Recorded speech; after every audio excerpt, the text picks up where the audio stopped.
work with children who have difficulties, it's an eye-opening experience. You learn a lot about life. You learn about how close death is, which is simply transitioning to another level or frequency. And they're not dead in the sense that they're gone forever. They're standing right there next to you, but they can't communicate with you because we cannot talk to them at the moment. We can't even see them. Some people can, like maybe during the war when husbands and wives were far distance apart and the husband got in trouble or something, the wife would know it instantly. And so this is the same when a mother is working in the kitchen making dinner or something, and all of a sudden she gets the notion that something's wrong with the baby. So she goes and finds it, and surely enough, it's got into the toilet paper or something and pulling it and stuffing it down the toilet. Oh, my goodness. She has to stop and go tend to that little problem, pop-up, whatever you want to call it, situation, and try to figure out the best way to solve it.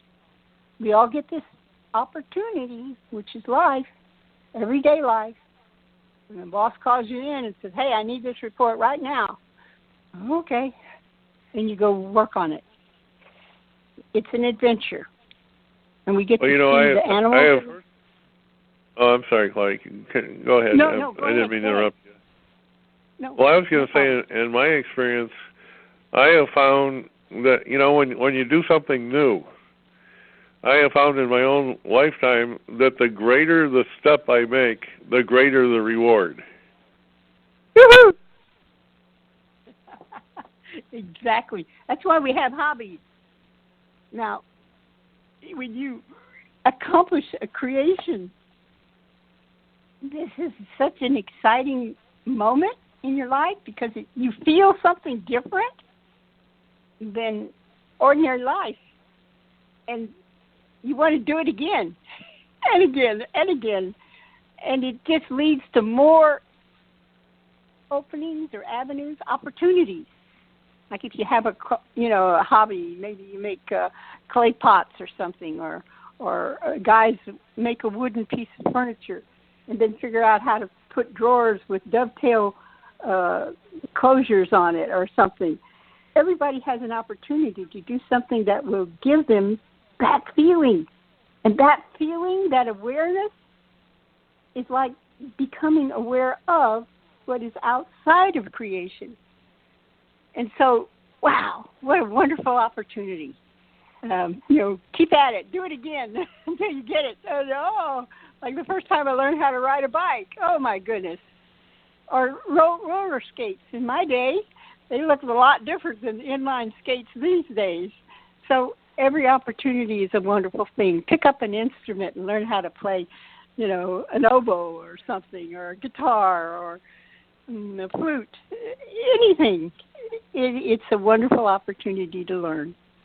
Well, it's like on my first parachute jump. I mean, that's a big step forward, jumping out of an airplane, knowing your parachute might not open. And so once you jump out and your parachute opens and you make a safe landing, you say, "Wow, that was a great reward for that." That big step I took. You know what I mean? And like skiing, I remember the first time I went down a steep hill on skis, I thought I was going to wipe out and break both my legs or something, but I went anyway, and man, was I ever rewarded with a thrill of skiing, and it's true of your belief systems. If you're willing to look at other belief systems and step out, and try something new, it's not going to kill you. It's sometimes you're greatly rewarded, Yes, and skiing, that's for the adventuresome. Parachute jumping, even more adventuresome, but you can have the chutzpah to jump out of a perfectly working airplane, and trusting your life and betting that you'll survive, that the chute will open, and if necessary, the secondary chute will open. That takes a lot of, interest. Well, it did. It did at the time, because, I was a very you know, I kind of believed in eternal life at the time, and I thought, well, I mean, what's the worst that can happen, right? But anyway, I was rewarded in a big different way than I thought. It was really rewarding. And the same, I would say to anybody, this is a worldwide audience, and anybody that's afraid to try the new you singing the new you, that's a step that they can take, and it's not going to kill them, but it might open a door that they've never seen before. Yes, exactly. You hit the nail on the head. That's all I can say. It takes, people have to be adventuresome, in my opinion, from birth. Like when you first take that first step, and you learn how to walk, and then you learn how to run, and then you learn how to dance, so that when you get to high school and you go to the senior prom and you got your date, you have to know how to dance. It's good to know, because when you get out of college or you get in love with someone, you want to share some moments of enjoyment. And that's such a wonderful opportunity, because you get to know and share moments with somebody else and see their viewpoint, which might be different than your viewpoint, and lead to interesting questions and investigations, and it's endless. It goes on and on. Well, my father has a saying that I guided my life with. He says, don't answer, if a man tells you something, don't answer the matter without listening to what he has to say. Only if people will refuse to listen to what somebody else has to say. Yes, because I'm always thinking of the answer they should give me, not what I'm listening to. I got to learn that one. It's going to take some practice. Well, you don't learn unless you listen to what other people say. If you shut everybody out and you refuse to listen to what other people say, you're gonna live your whole life, and it's like you're living under a rock. Your life is going to be dull, and there's not going to be much excitement to it. But what we find exciting is when you stand up for the all is. Life is so exciting you can hardly explain it to people, Yes, exactly. Wow. Such fun. Thank you for sharing. Well, Claudia, thank you very much for you sharing everything, and our guest of honor has finally come back from his road trip, and he's on. Let me unmute him here.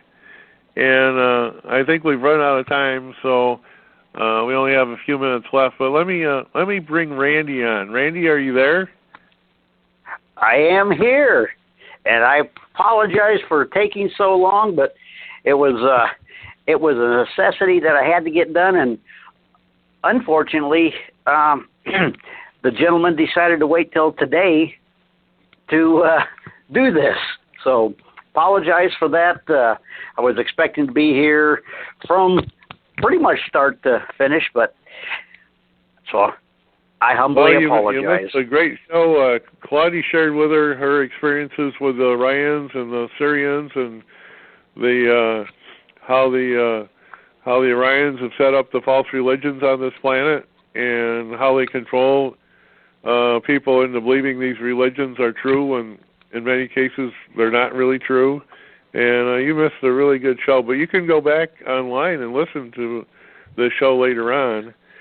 But in the couple minutes that we have left, you could kind of give us a highlight of what you're working on, and then we have about 5 minutes, and then maybe we could try it some other time when you can actually be available the whole time. So go ahead, Randy. Tell us a little bit about yourself and the projects you're working on. Well, I've been playing in the,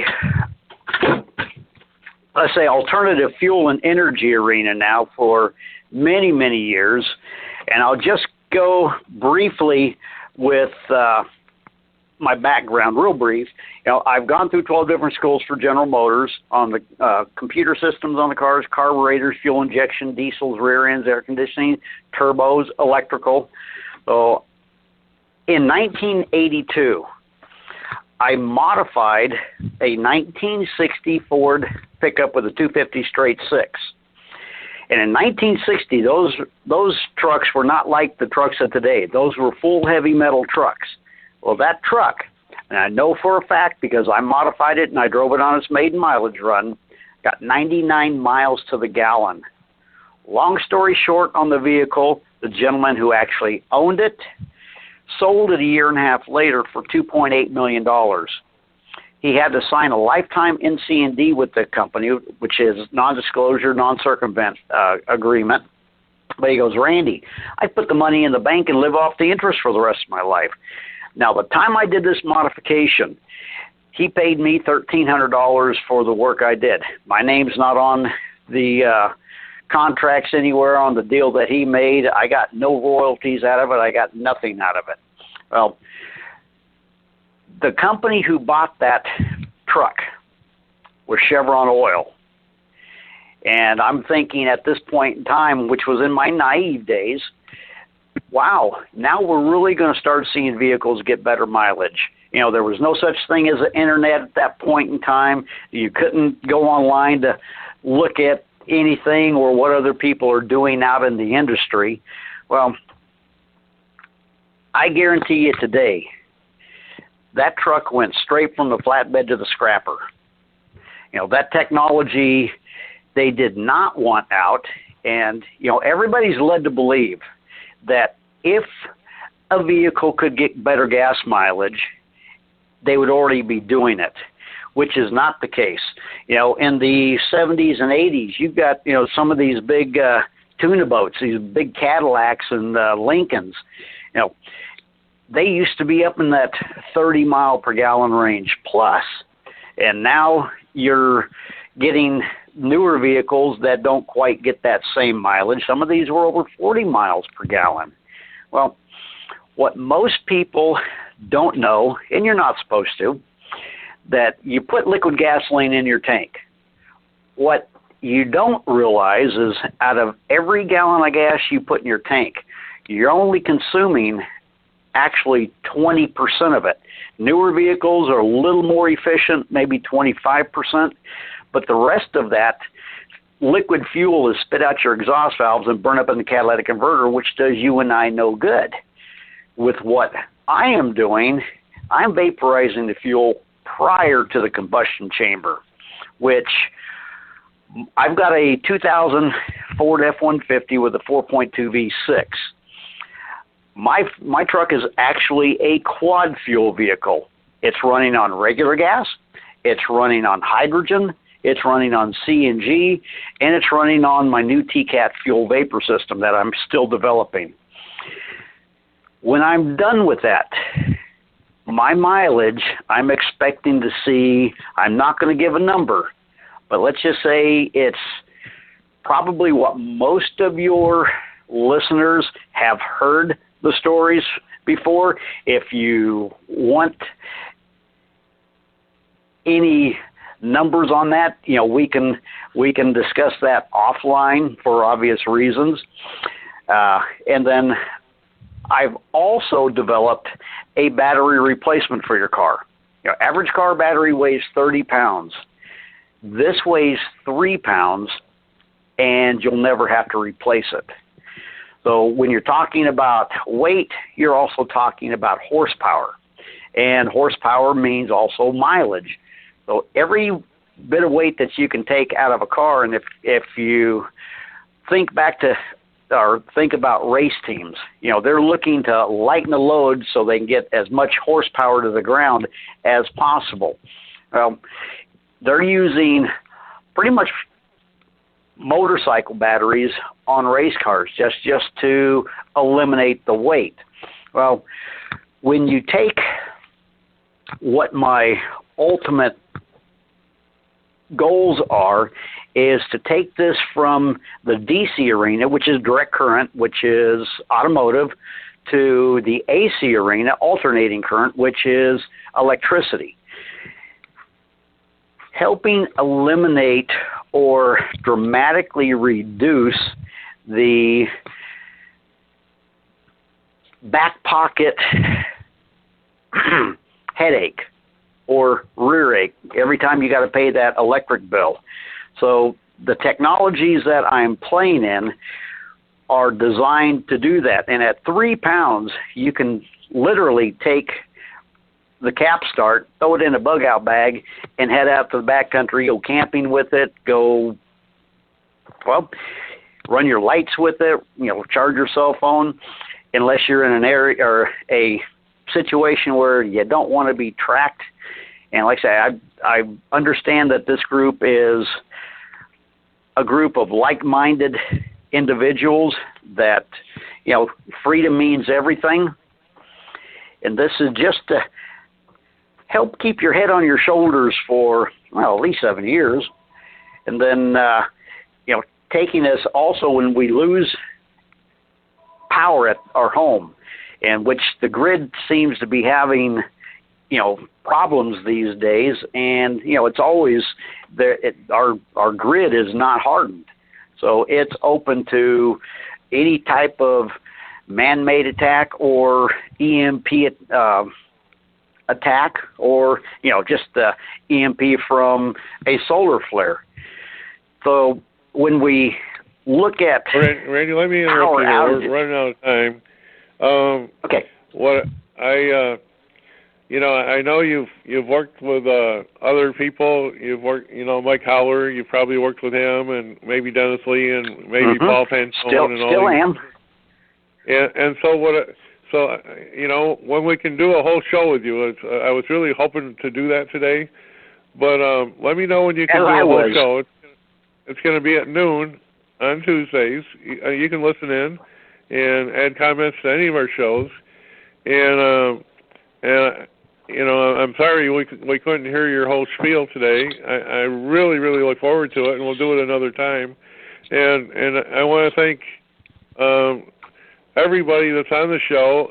Claudia, you did a wonderful job of telling us about the what's going on in space and on this planet, how human beings came into existence, and how we've been controlled by the reptilians, and the reptilians, want us to bow down and worship them as gods and all that. And you shared the new UU with everybody. And I just want to thank everybody for participating. And we got to wrap it up, guys. And so we will talk to everybody on the next show. And I'll be in touch, Randy. I'll give you a call. I have to run off to work myself right now. So thank you, everybody. Okay. Claudia, thank you, especially Claudia. You were so wonderful today. And Henry, your questions, and everybody else. So, and Mike, and everybody, thank you very much for your participation. You made a wonderful show today. So I'm gonna end the show today, and we'll look forward to next time. All right. Thank you. Mm-hmm. All right. Bye, everybody.